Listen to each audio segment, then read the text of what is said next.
La subfase dentro de esta es la prometafase, ¿sí? Se podría considerar dentro de la profase.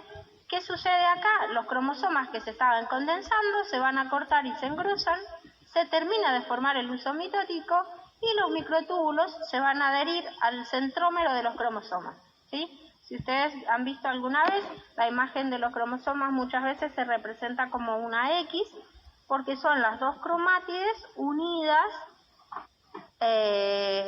justamente por el centrómero. Bueno, a ese centrómero es donde se van a adherir los microtúbulos, por los cuales va a traccionar el uso mitótico cuando se tengan que separar los cromosomas. Terminado entonces esta subfase dentro de la profase,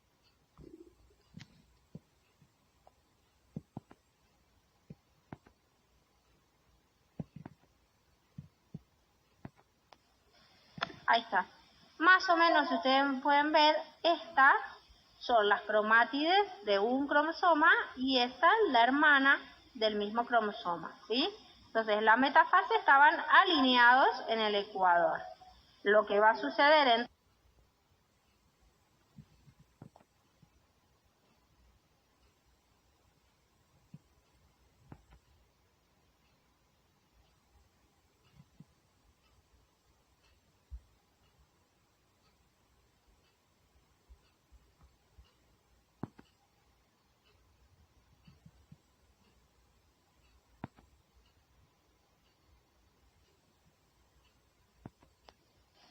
una vez ocurrida esa separación, vamos a la telofase. Lo que va a ocurrir en esta fase es que los cromosomas, las cromátides que se separaron alcanzan los polos de la célula, se vuelve a formar la membrana nuclear y se reparten las demás estructuras y organelas, ¿sí? Porque lo que resta es la citoquinesis,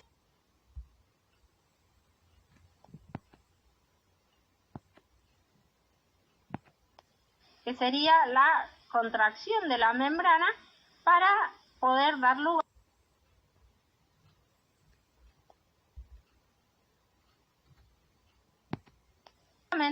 a las dos células hijas. En este dibujo lo que ustedes van a tener es como un resumen, ¿sí?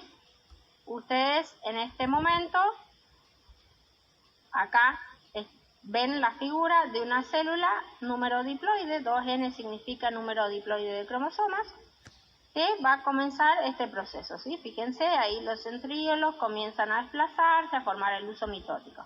Fíjense que en esta fase, dijimos que en la fase S del ciclo celular, se da la duplicación del ADN, por eso ahí ven ustedes el 4N. Acá teníamos número diploide y solo en la fase S, cuando se duplica el ADN, vamos a tener el doble.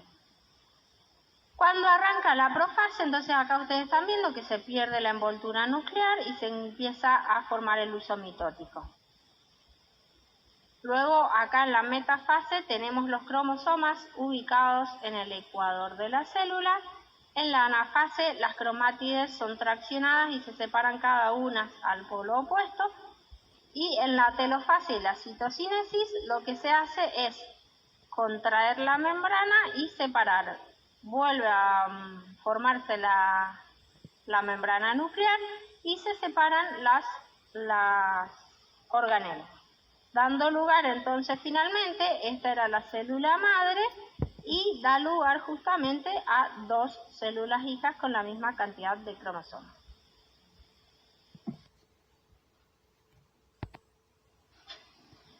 Bueno, seguramente fui medio rápido, pero en la videoconferencia podemos despejar las dudas que hayan quedado de la división mitótica.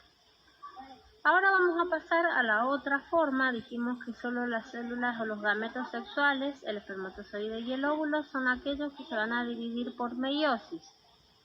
Porque meio significa a la mitad, o sea, lo fundamental de esta división es que, si ustedes se acordaban del primer dibujito que les mostré en la mitosis, de la célula madre se iban a generar dos células hijas con la misma cantidad de cromosomas. En este caso, ustedes están viendo que desde la célula de partida o célula madre diploide se van a dar dos divisiones sucesivas, la meiosis 1 y la meiosis 2. Y únicamente se va a dar la duplicación del ADN en el ciclo S de esta célula. Entonces, al finalizar la primera meiosis, ustedes tienen, muy parecida a la otra, dos células hijas con número diploide de cromosomas. Como esas dos células van a volver a iniciar una segunda división, el resultado final son 4 células hijas, pero con la mitad de cromosomas que tenía la célula que les dio origen. Entonces, partimos de una célula madre de número diploide de cromosomas y el resultado final de toda la meiosis son 4 células hijas con número haploide, o sea, la mitad de los cromosomas.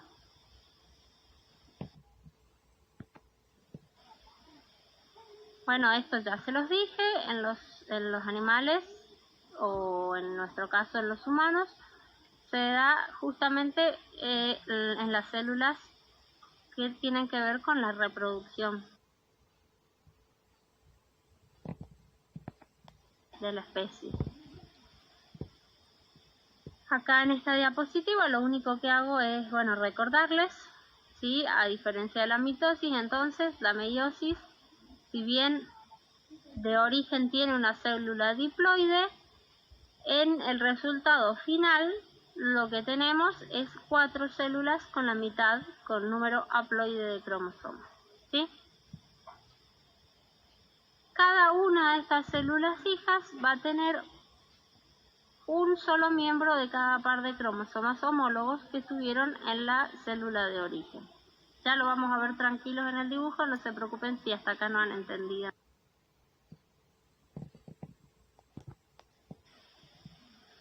En este dibujo vemos toda la división meiótica, ¿sí?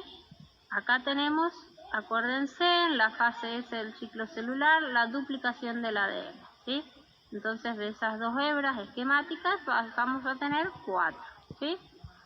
Vamos a tener un proceso de meiosis 1, que en líneas generales, salvo un proceso especial que ya les voy a comentar, parece una división mitótica, porque fíjense que terminamos teniendo 2 células con la misma cantidad de cromosomas al inicio. Como vuelven a entrar en una segunda división meiótica, pero acá no hay duplicación de ADN, es que entonces da lugar a las 2 células más que nos están faltando y cada una de estas 4 queda con la mitad de los cromosomas, ¿sí?